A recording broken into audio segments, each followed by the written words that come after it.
Welcome back, guys. This is amazing. There's one thing you need to understand when it comes to content creation. You have to create series. You have to create daily or monthly or weekly series. This will help you and will help your channel to grow. This is what I mean. Number one, when you start creating daily series, today you're talking about, let's say, whatever industry or whatever product you have, you understand so much. When you start creating series, people start understanding from one point to the next point.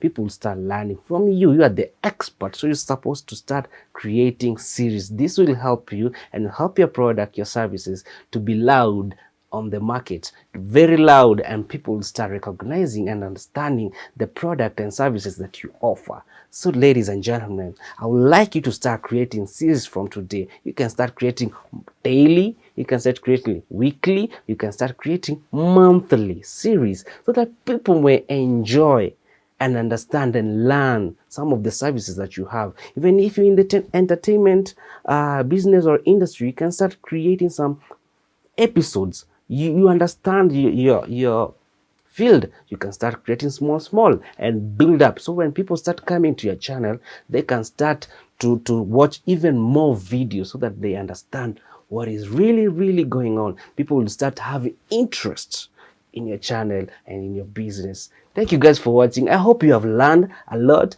I am grateful. Make sure to subscribe, make sure to follow us for more and more learning about content creation. There are more videos coming up, guys. See you on the next one.